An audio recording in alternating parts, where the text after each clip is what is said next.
He didn't thrash, he didn't wave, he didn't make a sound anyone turned to look at. He was the strongest swimmer there, the one who could hold his breath longer than anybody, the one nobody worried about. That is exactly why he died first. A trained swimmer went still in water he could stand up in front of a crowd, and not one person saw the moment it happened.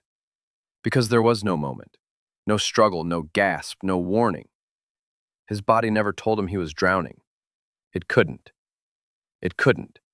Because your body was never built to feel the thing that kills you here. Take a breath and hold it right now. 10 seconds. 20. That pressure building in your chest, the tightness climbing up your throat, the pull that says enough, breathe. You've felt it your whole life. You think you know what it is? You've got it wrong. That feeling is not your body running low on oxygen. Your body has no sense for oxygen at all. No nerve, no gauge, no alarm that reads the one gas keeping you alive. What you're feeling is the other gas, carbon dioxide, the waste your cells breathe out, piling up in your blood, turning it acid, and your brainstem screaming at the rising acid, not the falling fuel. Two different numbers, one you can feel, one you can't. And your entire life they have moved together, close enough that the alarm you can feel has always stood in for the one you can't.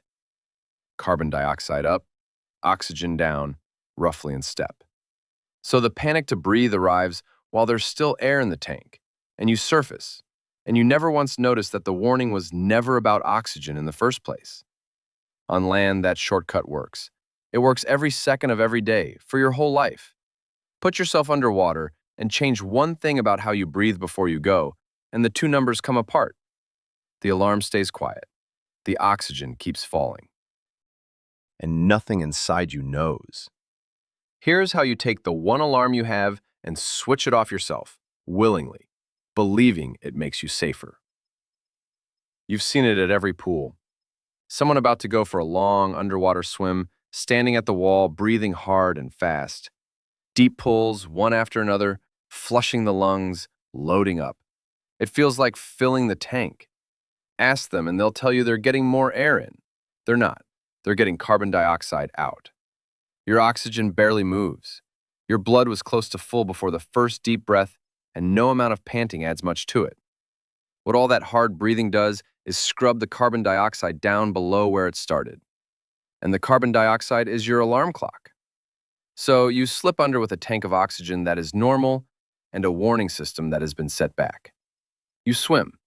Your body burns oxygen the way it always does, steady, quiet, invisible to you. The level drops toward the floor where the lights go out. And the urge to breathe, the one thing that would turn you back, doesn't come. It's still waiting on a carbon dioxide number you erased at the wall. You didn't cheat exhaustion. You pulled the battery out of the smoke detector and left the fire burning on schedule. None of this is new. The British Navy documented shallow water blackout in their divers back in the 1940s. 80 years of knowing exactly how it works. And after 80 years, the best protection anyone can offer still fits in one sentence. Never hold your breath in water alone. So you're under, and it feels good. The hard breathing at the wall is behind you. The water is quiet, your chest is easy. No burn yet, no tightness, none of the pressure that usually builds by now. You feel loose, strong, like you could stay down here a long time. Every part of that calm is the trap closing. The tightness that should be climbing your throat isn't coming because you scrubbed away the gas that makes it. So the clock in your head, the one that always told you how long you'd been down, is gone. You erased it at the wall with everything else. You have no read on time, no read on how much oxygen is left, and no burn to warn you that the floor is close. What you have instead is a quiet, spreading sense that you are fine.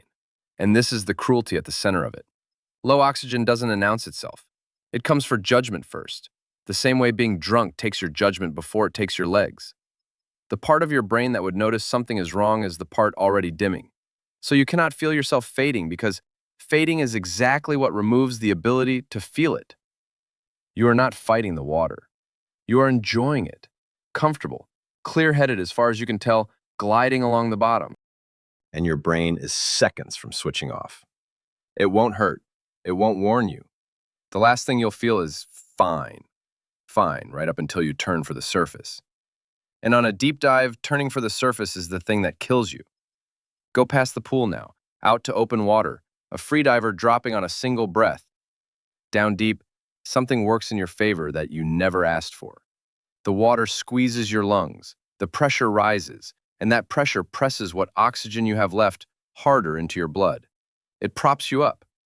Down at the bottom, low on air, you can still feel steady, because depth is holding your oxygen at your brain like a hand on a pump. Then you start up, and the hand lets go. Every meter you rise, the pressure drops, and the oxygen that was being forced into your blood stops being forced anywhere. Its partial pressure falls off a cliff. You've already spent most of it working at the bottom, and now the little that's left is worth less with every meter, because there's less pressure to drive it where it needs to go. In the last stretch near the surface, where the pressure change is steepest, it can reverse. The oxygen stops crossing from your lungs into your blood and starts drifting the other way, back out of the blood into the lungs, away from the brain that is screaming for it silently. You are 10 meters from air. 5. You can see the light on the surface, and your blood is emptying of oxygen faster than at any point in the entire dive. This is why it takes the strong ones. The trained freediver who paced it perfectly, who felt in control the whole way down and the whole way up, blacks out in the final few meters with the sky right there above them. No burn, no struggle, no warning that this meter is different from the last. The safest looking part of the dive, the part where you've almost made it, is the deadliest. The surface doesn't save you. Getting close to it is what finishes you. Getting close finishes you. But step back from the how, and there's something worse underneath all of it. He didn't drown because he was careless. He didn't drown because he panicked or misjudged or wasn't strong enough. He drowned because the human body cannot sense a lack of oxygen. Not won't, cannot. There's no organ for it, no nerve that fires, no signal that rises, no feeling anywhere in you that means, my oxygen is low. Evolution gave you one instrument and built your whole survival around it, a carbon dioxide meter.